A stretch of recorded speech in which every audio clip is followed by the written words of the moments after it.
ولا ذلك لمن الشاهدين والشاكرين والعاملين والحمد لله رب العالمين.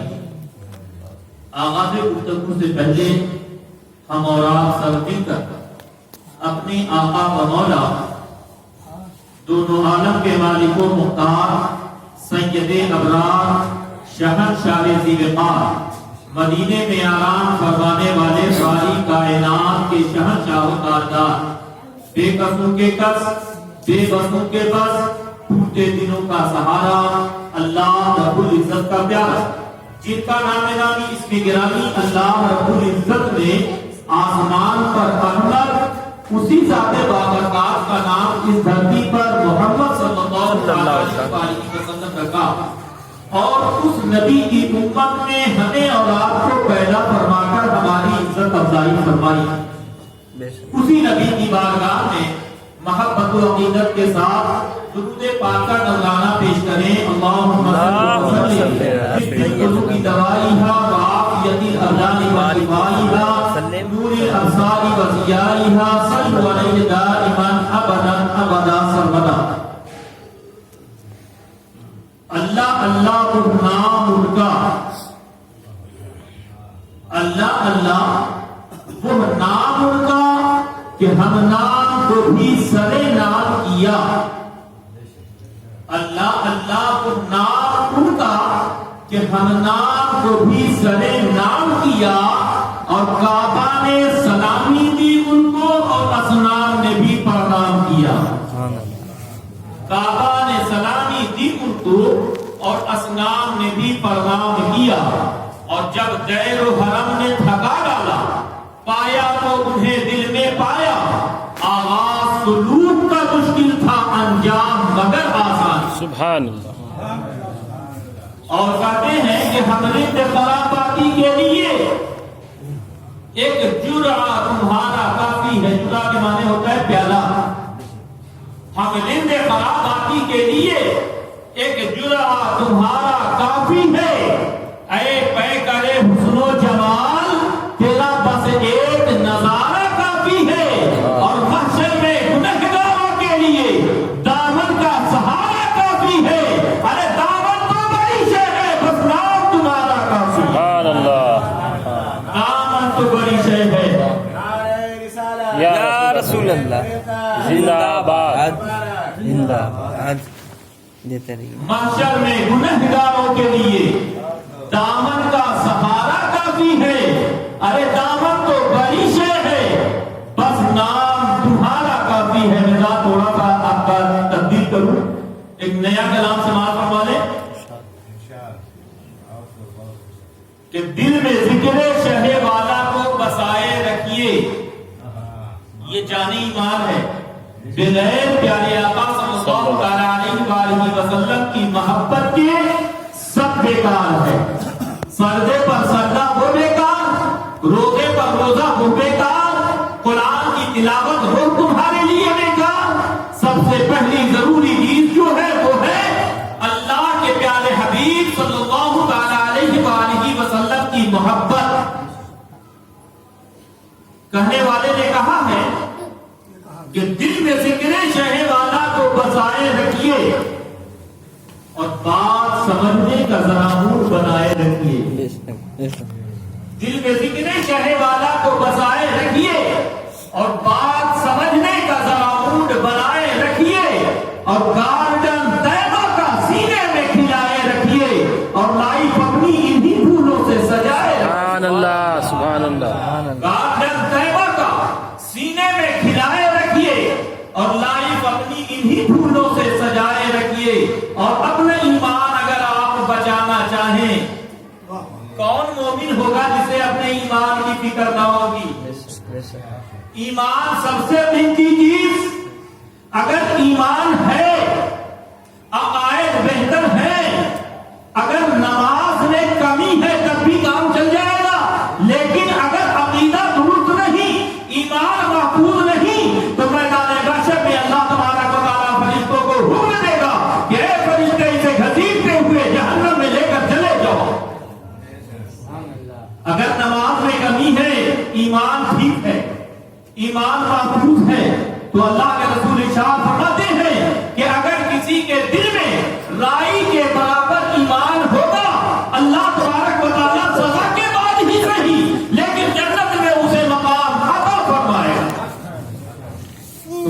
والے نے کہا اپنا ایمان اگر آپ بچانا چاہیں، یہ زمانہ ہے، یہ زمانے میں بہت ساری جماعتیں نکل رہی ہیں، مختلف قسم کی سوچ ہے، مختلف قسم کی فکریں ہیں، مختلف قسم کے عقائد ہیں.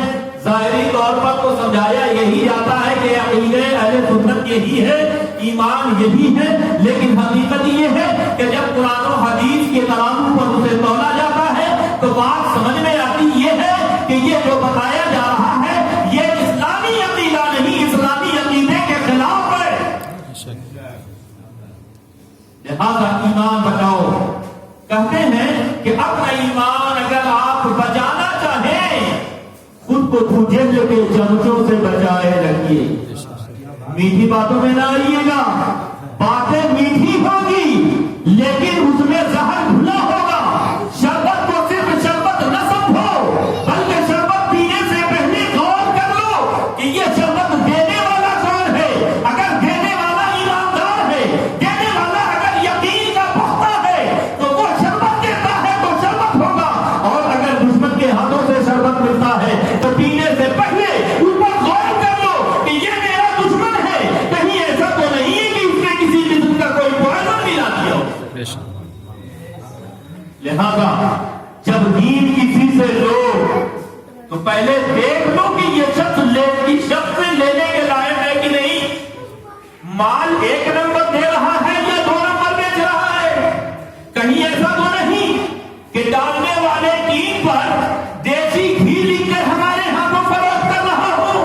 لہذا ہر اسلام کی بات کرنے والے کی بات آپ نہ لیں بلکہ ان سے لیں جن کا عقیدہ اہل سنت والجماعت ہے، جو بزرگوں سے محبت کرنے والے ہیں، بزرگوں سے عقیدت کرنے والے ہیں، جو شہداء کو مانتے ہیں، جو نبی کو مانتے ہیں، جو صحابہ کو مانتے ہیں، جو تابعین کو مانتے ہیں، جو تبع تابعین کو مانتے ہیں، جو اولیاء کرام کو مانتے ہیں. جب ان کے ہاتھوں سے تمہیں ایمان ملے گا، دین ملے گا تو وہ پختہ دین ہوگا. اور غیروں کے ہاتھوں سے اگر لیا، ان کی میٹھی باتوں میں آ گئے تو یاد رکھنا تمہاری یہ دنیا بھی برباد ہوگی اور آخرت بھی برباد ہو جائے گی. اللہ اکبر، یا رسول اللہ، زندہ باد. تو میں بتانا یہ چاہتا ہوں کہ ایمان بہت قیمتی چیز ہے. ڈاکٹر اقبال نے کہا محمد کی محبت دین حق کی شرط اول ہے. محمد کی محبت دین حق کی شرط اول ہے. اسی میں ہو اگر کامی تو سب کچھ نہ مکمل ہے. اب ظاہر کی بات ہے کہ عقیدے کی بات بتاتا چلو. اللہ تبارک و تعالیٰ کے تعلق سے اب تو نئی اردو کی کتابیں آ گئی. پرانی کتاب آپ نے جب اردو کی پہلی پڑھی ہوگی تو اللہ ایک ہے، پاک اور بے عیب ہے، اس جیسا کوئی نہیں. لیکن کچھ لوگوں نے اپنی کتابوں میں لکھ دیا کہ معاذ اللہ تبارک و تعالیٰ بھی جھوٹ بول سکتا ہے لیکن بولتا نہیں. یہ عقیدہ ہے، یہ غلاظت ہے، یہ کفر ہے.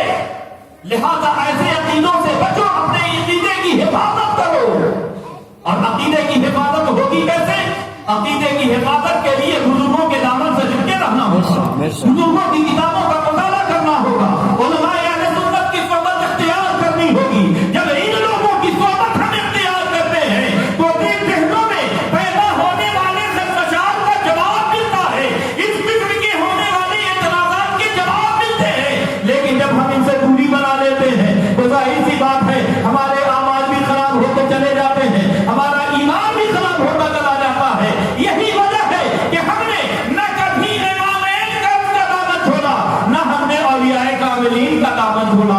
ہم اولیاء کاملین کا دامن بھی پکڑتے ہیں اور ان کی کتابوں کا مطالعہ بھی کرتے ہیں، اس لیے کہ ہمیں اپنا ایمان مقصود ہے اور ہمیں اپنے ایمان کی حفاظت کرنی ہے. اور ایمان کی حفاظت انہی کے قدموں میں ہو. آئیے میں اپنے اصل موضوع کی جانب آتا ہوں. اللہ کا فضل ہے، ابھی ایک تقریر امام صاحب سے آپ سن رہے تھے. بہت اچھا بیان کیا ماشاءاللہ. تھوڑی ہی بیان کیا لیکن بہت اچھا بیان کیا. اولیاء کرام کے تعلق سے فرمایا کہ اولیاء کرام مرتے نہیں کو زندہ ہے. بے شک آئیے ایک بڑی معتبر اور پرفیکٹ بات بتاؤں. کچھ لوگ کہتے ہیں معاذ اللہ اللہ کے رسول صلی اللہ تعالیٰ علیہ وآلہ وسلم پر مٹی میں مل گئے. حالانکہ انبیاء کرام کے تعلق سے اللہ کے پیارے حبیب صلی اللہ تعالیٰ علیہ وآلہ وسلم خود ارشاد فرماتے ہیں ان اللہ حرم علی الارض ان تأکل اجساد الانبیاء فنبی اللہ حی یرزق. اللہ تبارک و تعالیٰ نے زمین پر یہ حرام قرار دے دیا کہ نبیوں کے جسموں کو کھائے اور فرمایا اللہ کے رسول نے وہ زندہ ہے اور وہ اپنے رب کے پاس سے رزق پاتے ہیں. رزق کی ضرورت مردوں کو نہیں, زندوں کو ضرورت ہے.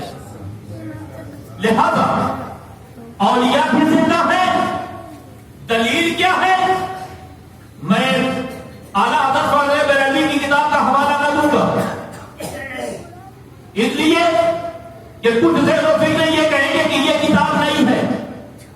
یہ الگ سی بات ہے کہ اس کے اندر حوالے پرانے ہیں, تو میں پرانے ہی کتاب کا حوالہ کیوں نہ دے دوں. آج سے تقریباً 700 سال پہلے ایک اپنے وقت کے فقیہ گزرے ہیں, اپنے وقت کے محدث تھے جن کا نام ہے حضرت علامہ شہاب الدین خفاجی. وہ اپنے فتوے میں تحریر فرماتے ہیں کسی نے سائل نے پوچھا کہ حضور اللہ کے ولی مرتے ہیں یا زندہ رہتے ہیں؟ تو انہوں نے جواب دیا اولیاء اللہ لا یموتون بل ینتقلون من دار الی دار. اللہ کے ولی مرتے نہیں بلکہ ایک دنیا سے وہ دوسری دنیا میں منتقل ہو جاتے ہیں. ہمارے لیے یہ دلیل ہے, یہی وجہ ہے کہ ہم بزرگوں کے آستانوں پر مردہ سمجھ کر نہیں جاتے, ہم زندہ سمجھ کر جاتے ہیں. اور ہم جب انہیں وسیلہ بنا کر رب کی بارگاہ میں دعا کرتے ہیں محبوبین کا وسیلہ قبول فرما لے, میری دعا کو قبول فرما لے, تو اللہ تبارک و تعالیٰ ہمارے اعمال کی وجہ سے نہیں اپنے محبوب کے وسیلے سے ہماری دعاؤں میں تاثیر پیدا کرے. بے شک سبحان اللہ. لہذا بزرگوں کی خدمت میں رہیں. اور میں نے خطبہ مسنونہ کے بعد قرآن مقدس کی ایک آیت کریمہ کی تلاوت کا شرف حاصل کیا.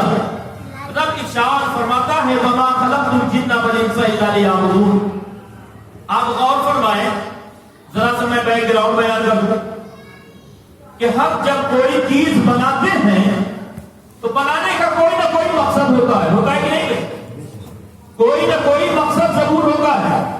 صاحب خانہ نے یہ بلڈنگ بنائی, اس سے پوچھیں کہ یہ مکان آپ نے کیوں بنایا, جنگل میں گزارا کیوں نہیں کر لیا, تو ان کا جواب ہوگا کہ ہم نے مکان بنایا اس لیے تاکہ جالے میں سردی سے بچے, گرمی میں دھوپ کی تمازت اور لو کے تھپیڑوں سے بچے, بارش میں پانی سے بچے. یہی تو مقصد ہے نا بھائی. مسجد ہم نے بنائی اس لیے کہ وہاں اللہ کی عبادت کی جائے, مدرسے ہم نے اس لیے بنائے تاکہ اپنے بچوں کو دینی تعلیم سے آراستہ کیا جائے. رب تبارک و تعالیٰ بھی ویسے ہی بغیر کسی مقصد کے کوئی چیز نہیں بنایا. اگر کسی چیز کے بنانے کا مقصد نہ سمجھ میں آئے تو یہ ہمارے اپنے ذہن کا فطور ہے, یہ ہمارے اپنے عقل ہونے کی دلیل ہے. لیکن یاد رکھیے گا اللہ تبارک و تعالیٰ نے کوئی بھی چیز یہاں تک کہ مچھر اور کھجوروں کو بھی بے مقصد نہیں بنایا. ہر چیز بنانے کا مقصد ہے. تو ہمیں بھی رب نے بارگاہ میں پوچھا اے خداوند تو نے زمین تو ہمارے لیے بنائی کہ ہم اس پر مکان بنائیں, ہم اس پر بلڈنگ بنائیں, ہم اس پر کھیتی باڑی کریں, ہم اس پر باغ لگائیں, ہم اس پر مدارس اور مساجد بنائیں. لیکن اے خداوند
عبادت ہے, قرآن کی تلاوت عبادت ہے, حج بیت اللہ کے لیے جانا عبادت ہے, اور قرآن کہہ رہا ہے کہ ہم نے عبادت ہی کے لیے بنایا ہے. تو ظاہر سی بات ہے ان معاملات کے بعد جو معاملات ہمارے سامنے آتے ہیں, بزنس کرنا, بچوں کی پرورش کرنا, ماں باپ کے لیے ان کی خدمت کرنا, کیا یہ ساری چیزیں عبادتیں نہیں ہیں؟ یقیناً اللہ کے پیارے حبیب صلی اللہ تعالیٰ علیہ وآلہ وسلم ارشاد فرماتے ہیں کہ بندے مومن میرے بتائے طریقے پر اگر بزنس کر رہا ہوتا ہے تو بھی قرآن کاتبین عبادت ہی والے سبحان اللہ.